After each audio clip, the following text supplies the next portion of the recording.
المنار المنار المنار المنار المنار المنار المنار المنار اے امین علم و فن، اے حکمتوں کے انجمن، تجھ پہ نازاں ہے چمن، تجھ پہ نازاں ہے چمن۔ اللہم صلی علی محمد وعلی آل محمد کما صلیت علی ابراہیم وعلی آل ابراہیم انک حمید مجید۔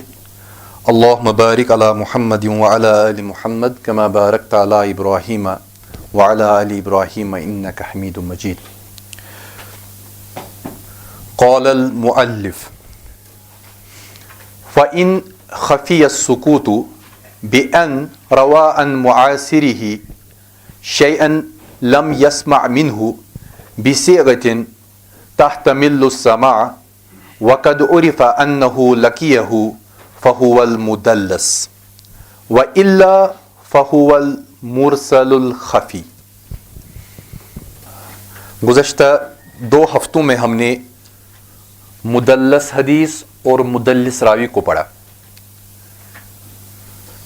مؤلف بیان کرتے ہیں فَإِنْ خَفِيَ السُّكُوتُ، اگر سکوت چھپا رہا، بِأَنْ رَوَى عَنْ مُعَاصِرِهِ شَيْئًا لَمْ يَسْمَعْهُ مِنْهُ،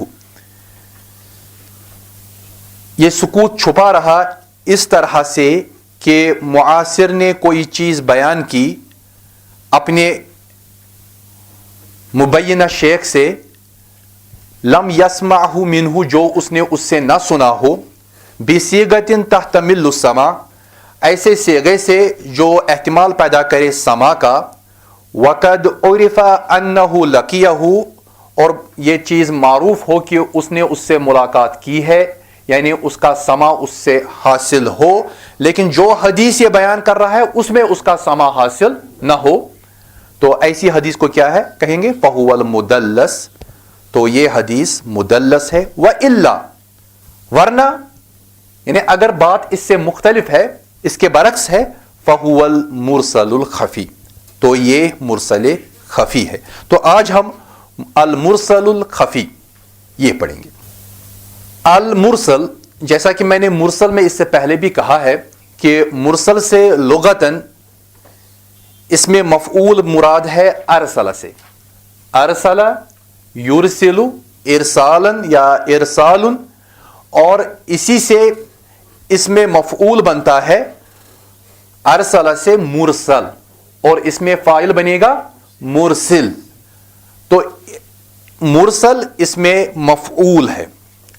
یہ بمعنی اطلق، چھوڑ دینا، ٹو انچین، کسی کو جو آپ کی گرفت میں تھا اس کو آپ نے چھوڑ دیا، تو آپ کہیں گے کہ وہ جس کو چھوڑا گیا وہ مرسل ہے، اور جو چھوڑنے والا ہے وہ مرسل ہے، مرسل۔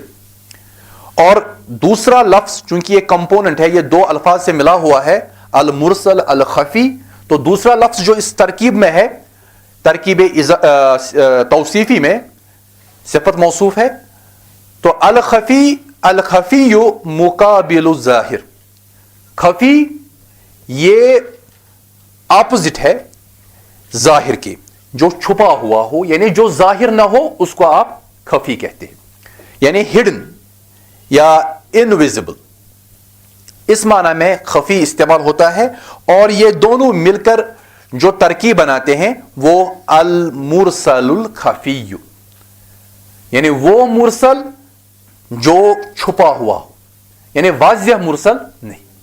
اگر آپ گزشتہ دروس میں جائیں گے اور آپ اپنے آپ کو یاد دہانی کریں گے کہ اس وقت ہم نے مرسل کی تعریف میں کہا تھا کہ یہ وہ حدیث ہے جس میں راوی جو تابعی ہوتا ہے وہ ڈائریکٹلی رسول اللہ صلی اللہ علیہ وسلم سے بیان فرماتا ہے، یعنی بالفاظ دیگر وہ صحابی کو ڈراپ کرتا ہے اور اس شخص سے وہ روایت کرتا ہے جس سے نہ اس کی ملاقات ہوتی ہے نہ اس سے سنا ہوتا ہے، تو اس کو مرسل کہیں گے۔ تو آج جو ہم پڑھنے جا رہے ہیں وہ المرسل الخفی۔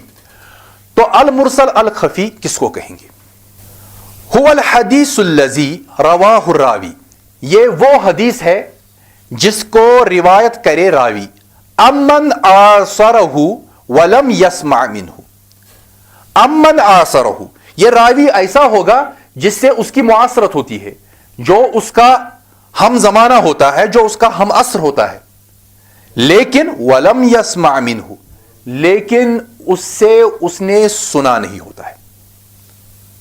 یہ ایک ایسی حدیث ہے جس کا راوی جو ہے وہ جس سے معاصرت رکھتا ہے اور بیان تو اس سے کرتا ہے لیکن اس سے سنا نہیں ہوتا۔ یعنی اگر آپ مرسل کو دیکھیں گے تو مرسل میں رسول اللہ صلی اللہ علیہ وسلم کے ساتھ معاصرت میں تابعی نہیں ہوتا، بلکہ تابعی کی معاصرت کس کے ساتھ ہوتی ہے؟ صحابی کے ساتھ، لیکن وہ ڈائریکٹلی تابعی روایت کرتا ہے رسول اللہ صلی اللہ علیہ وسلم سے۔ اور یہاں کیا ہے کہ یہاں پر جو یہ حدیث ہے اس میں راوی جو ہے وہ معاصرت کرتا ہے کسی شخص کے ساتھ، لیکن اس سے اس نے حدیث نہیں سنی ہوتی ہے، اگرچہ ملاقات بھی ہو لیکن سماع حدیث نہیں ہوتا، لیکن روایت تو اسی سے کرتا ہے۔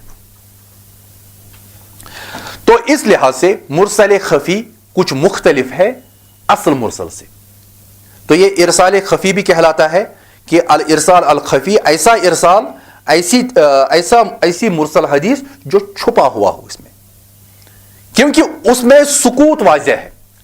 مرسل میں سکوت واضح ہے کہ ہمارا صحابی نہیں دیا گیا ہے، اور یہ واضح ہے کہ تابعی ڈائریکٹلی صحابی رسول اللہ صلی اللہ علیہ وسلم سے بیان نہیں کر سکتا، لیکن ارسال خفی میں سکوت جو ہے یہ واضح نہیں، یہ چھپا ہوا ہے، کیونکہ یہ اس شخص سے بیان کر رہا ہے جس کے ساتھ معاصرت ہے۔ وہاں اس شخص سے روایت کی جاتی تھی رسول اللہ صلی اللہ علیہ وسلم سے جس سے معاصرت بھی نہیں تھی، تو یہاں معاصرت کی وجہ سے ایک دھوکہ ہے، اور وہ چیز بیان کی جاتی ہے جو اس سے سنی نہیں، یعنی ایٹ دی اینڈ معاملہ وہیں پہنچتا ہے، کیونکہ یہاں بھی ایک ڈراپ ہوتا ہے کہ ایک راوی ہمارا اس میں غائب ہو جاتا ہے۔ تو اس کی مثال کیا ہے؟ ابن ماجہ حدیث نمبر 2874، یہ حدیث بیان کی ہے ابن ماجہ نے، اور بیان فرماتے ہیں حدثنا محمد بن الصباح، کہ ہم سے بیان کیا محمد ابن صباح نے، قال انبأنا عبد العزیز ابن محمد، کہ ہم کو خبر دی عبد العزیز ابن محمد نے، ان صالح، وہ کس کی بنیاد پر بیان کر رہے ہیں؟ صالح ابن محمد، وہ صالح ابن محمد سے بیان کر رہے ہیں، ابن زائدہ پورا نام ہے، صالح ابن محمد ابن زائدہ، اور وہ بیان کر رہے ہیں ان عمر ابن عبد العزیز، وہ بیان کر رہے ہیں عمر ابن عبد العزیز، مسلمانوں کے مشہور خلفاء میں سے عمر ابن عبد العزیز، اور عمر ابن عبد العزیز بیان کر رہے ہیں ان عقبۃ ابن عامر الجہنی، یہ عقبہ سے بیان کر رہے ہیں جو صحابی ہیں۔ تو عمر ابن عبد العزیز صحابی سے بیان کر رہے ہیں جن کا نام عقبہ ابن عامر ہے۔ قال قال رسول اللہ، وہ بیان کرتے ہیں کہ رسول اللہ صلی اللہ علیہ وسلم نے بیان فرمایا، رحم اللہ حارس الحرس، کہ اللہ تعالیٰ رحم فرمائے جو جہاد کے میدان میں محافظت کرتے ہیں، حفاظت کرتے ہیں، اللہ تعالیٰ ان پر رحم فرمائے۔ تو یہ حدیث ہے، اس میں نے عمر ابن عبد العزیز اور عقبہ ابن عامر الجہنی کو سرخ رنگ میں لکھا ہے۔ کیوں؟ کیونکہ اصل میں امام مزی جو ہے، امام مزی تحفۃ الاشراف جلد 7 اور صفحہ نمبر 314 پر بیان فرماتے ہیں، فَإِنَّ عُمَرَ لَمْ يَلْقَ عُقْبَةَ، کہ یہ حدیث جو ہے یہ مرسل خفی ہے۔ کیوں؟ کیونکہ عمر جو ہے اس کی ملاقات نہیں ہے عقبہ سے، تو اصل میں ان کا سما ہی نہیں ہے۔ نو ڈاؤٹ کہ ہمارے راوی جو ہے عمر وہ معاصرت میں ہے حضرت عقبہ ابن عامر الجہنی کے، معاصرت ہونے کی وجہ سے ایک دھوکہ ہو سکتا ہے کہ شاید انہوں نے اس سے سنا ہے، لیکن امام مزی بیان فرماتے ہیں تحفۃ الاشراف میں کہ یہ عمر ابن عبد العزیز جو ہے ان کی ملاقات یعنی ان کا سما ہی نہیں ہے کس سے؟ عقبہ ابن عامر سے. اب ملاقات ہے، ملاقات ہونے کی وجہ سے دھوکہ ہوگا، تو اس لیے ہم کہہ رہے ہیں کہ یہ مرسل خفی ہے. ہم نے کیوں اس کو مرسل نہیں کہا؟ بنیادی وجہ یہ ہے کہ ہم مرسل تب کہتے جب ہمارا تابعی ہو جو ڈائریکٹلی رسول اللہ صلی اللہ علیہ وسلم سے روایت کرتا تو ہم مرسل کہتے، لیکن وہ صورت یہاں پر نہیں ہے. تو ہم یہ کہہ رہے ہیں کہ یہ راوی ان کے ساتھ معاصرت رکھتا ہے لیکن ان کے ساتھ ان کی سماعت ثابت نہیں ہے، اس لیے ہم نے کہا کہ یہ حدیث جو ہے مرسل خفی ہے. اس میں ارسال ہو رہا ہے، ڈراپ ہو رہا ہے، لیکن یہ خفی ہے، یہ بظاہر دکھتا نہیں ہے. اسی طرح وَكَذَلِكَ اسی طرح سلیمان ابن مہران جو مشہور ہے الاعمش نام سے، اور الاعمش جو ہے یہ مدلسین میں سے ہے، یہ تدلیس بھی کیا کرتے تھے اور مشہور امام ہے فن حدیث میں اور مشہور شیخ بھی ہے اور راوی بھی ہے، شاگرد بھی ہے. 147 ہجری میں ان کا انتقال ہوا. یہ بیان کر رہے ہیں انس ابن مالک سے، خادم رسول جناب محمد صلی اللہ علیہ وسلم کے جو خادم تھے انس ابن مالک رضی اللہ تعالی عنہ، ان سے بیان کر رہے ہیں سلیمان ابن مہران جن کا نام الاعمش ہے.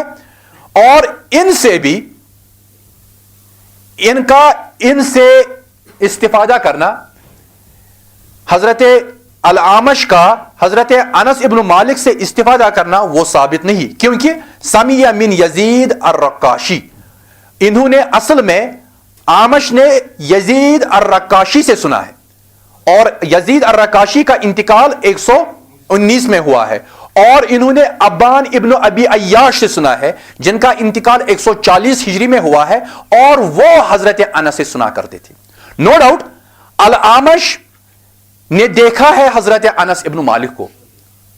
کچھ محدثین نے یہ کہا ہے کہ اعمش نے حضرت انس ابن مالک کو دیکھا کہ وہ نماز پڑھ رہے تھے، تو دیکھنا ثابت ہے. تو دیکھنے سے ہماری معاصرت ثابت ہو گئی کہ وہ ایک ہی زمانے میں تھے، کانٹمپریریز تھے، لیکن استفادہ نہیں ہے، لیکن سما نہیں ہے. سما نہ ہونے کی وجہ سے ایک پڑھنے والے قاری کو دھوکہ ہو سکتا ہے کہ شاید اعمش ڈائریکٹلی روایت کر رہے ہیں انس ابن مالک سے، جو کہ ممکن نہیں ہے. اصل میں اعمش جو ہے یہ یزید الرقاشی سے سنتے ہیں یا ابان ابن ابی عیاش سے سنتے ہیں، جو اصل میں حضرت انس ابن مالک رضی اللہ تعالی عنہ سے روایت کرتے ہیں. لیکن عام جب آپ پڑھتے ہیں تو آپ ڈیٹس سے دیکھتے ہیں کہ کیا ڈیٹس اوورلیپ ہو رہے ہیں، تو معاصرت ہونے کی وجہ سے ڈیٹس اوورلیپ ہوں گے. اور کسی جگہ آپ یہ بھی پڑھیں گے کہ انہوں نے دیکھا تھا حضرت انس ابن مالک کو، وہ خطاب کر رہے تھے یا وہ نماز پڑھ رہے تھے، تو سننے والا یا پڑھنے والا یہ سمجھ جائے گا کہ شاید اس میں اتصال السند ہے. لیکن واضح ہے کہ ان کی ملاقات ثابت نہیں ہے. غالباً علی ابن المدینی جو ہے انہوں نے یہ لکھا ہے کہ انہوں نے آپس میں استفادہ نہیں کیا ہے. تو اس لیے یہ حدیث بھی ارسال خفی یعنی مرسل خفی کہلائے گی. اسی طرح الحسن البصری، ان کے بارے میں کہا جاتا ہے کہ جب وہ روایت کرے عثمان ابن عفان سے، معاصرت ہے، معاصرت ہونے کے باوجود آپ ان کی لقا یا ان کا سما ثابت نہیں کر سکتے، تو محض معاصرت ہونا یہاں پر فائدہ نہیں دے گا. اگر ایسی روایت ہوگی بھی کہ حسن البصری ڈائریکٹلی روایت کر رہے عثمان ابن عفان رضی اللہ تعالی عنہ سے، تو آپ سمجھ لیجئے کہ یہ ارسال خفی ہے. کلیئر؟ تو اسی لیے حکم ہو، اس کا حکم کیا ہے؟ ہوا ضعیف، کہ یہ حدیث جو ہے یہ ضعیف ہے، لأنه من نوع المنقطع، کیونکہ یہ منقطع کی قسموں میں سے ایک ہے. من تبعیضیہ، کہ کئی قسمیں ہیں منقطع کی، ایک قسم یہ ہے کہ یہ جس کو ہم ارسال خفی کہتے ہیں یا مرسل خفی کہتے ہیں، اور اسی لیے یہ ضعیف ہے کیونکہ اس کی نسبت اتصال سند ٹوٹنے کی وجہ سے ثابت نہیں ہو رہی. یہاں پر ایک بنیادی سوال ہمارے ذہنوں میں اٹھ سکتا ہے. اگر آپ واپس جائیں گے اپنے متن پر، اپنی کتاب پر دیکھ لیجیے آپ، یا یہاں بھی میں نے اس کو نقل کیا ہے، فَإِن خَفِيَ السُّكُوتُ بِأَنْ رَوَى عَنْ مُعَاصِرِهِ شَيْئًا لَمْ يَسْمَعْهُ مِنْهُ بِصِيغَةٍ تَحْتَمِلُّ السَّمَاعَ وَقَدْ عُرِفَ أَنَّهُ لَقِيَهُ فَهُوَ الْمُدَلَّسُ وَإِلَّا فَهُوَ الْمُرْسَلُ الْخَفِيُّ۔ ارسال یعنی مرسل خفی اور مدلس میں فرق کیا ہے؟ دیکھیے مدلس جو آپ نے پڑھا وہاں بھی یہی حالت تھی کہ جس سے بیان کیا جاتا تھا اس سے سنا نہیں، وہ حدیث نہیں سنی، جبکہ دوسری حدیثیں سنی ہوتی ہے اور معاصرت بھی ثابت ہے۔ اور ارسال خفی میں بھی ہم نے پڑھا، اگر آپ اس کی تعریف دیکھیں گے تو تعریف بتا رہی ہے کہ هو الحدیث الذی رواہ الراوی امن آثرہ ولم یسمع منہ، جس سے سنا نہیں۔ پھر دو میں فرق کہاں ہے؟ تو دو میں جو فرق ہے وہ آپ کی جو کتاب ہے، آپ کی جو ٹیکسٹ بک متن ہے، اس کا یہ لفظ جو ہے وَإِلَّا یہ بتا رہا ہے۔ اگر آپ غور سے دیکھیں گے فَإِنْ خَفِيَ السُّكُوتُ بِأَنْ رَوَى عَنْ مُعَاصِرِهِ شَيْئًا، کہ اگر خفی ہو، چھپا ہوا ہو سکوت اس حالت سے کہ وہ روایت کر رہا ہو اپنے معاصر سے شیئن کوئی چیز، لم یسمعہ منہ ایسی چیز جو اس نے اس سے نہ سنی ہو، بصیغۃ ایسے سیگے سے، تحتمل السماع جو سما کا احتمال پیدا کرے، وقد عرف انہ لقیہ اور یہ بات بتحقیق معروف ہو کہ اس کی اس سے ملاقات ہے۔ اور یہ معروف کیسے ہوتا ہے؟ جب آپ دیکھتے ہیں کہ وہ سما کرتے ہیں تبھی باتیں معروف ہو جاتی ہے کہ بھئی یہ جی اس راوی کی فلاں شیخ سے ملاقات تھی۔ آپ ثابت کیسے کرتے ہیں؟ آپ دوسری اسناد میں دیکھتے ہیں کہ وہ اس سے استفادہ کرتا ہے، وہ اس سے سما حاصل کرتا ہے۔ تو سما کرنا کسی حدیث میں یہ معروف بنا دیتا ہے اس راوی کو کہ اس نے فلاں شیخ سے سنا تھا۔ تو ایسی حدیث جس میں راوی معروف ہو کہ اس نے فلاں شیخ سے سنا ہے، غور سے سنیے گا، راوی معروف ہو کہ اس نے فلاں شیخ سے سنا ہے، لیکن وہ ایک ایسی حدیث بیان کر رہا ہے اسی شیخ سے جس سے اس کی معاصرت ہو لیکن اس سے وہ حدیث نہ سنی ہو، تو ایسی حدیث کو کیا کہیں گے؟ مدلس، یہ راوی مدلس ہے۔ وَإِلَّا اگر اب یہ صورت نہیں، کون سی صورت؟ وَقَدْ عُرِفَ أَنَّهُ لَقِيَهُ، اگر اب معروف نہ ہو راوی، بیان اس شخص سے کر رہا ہے جو اس کی معاصرت میں ہے لیکن یہ راوی اس شخص سے معروف نہ ہو، کس میں؟ ملاقات میں یعنی سما میں،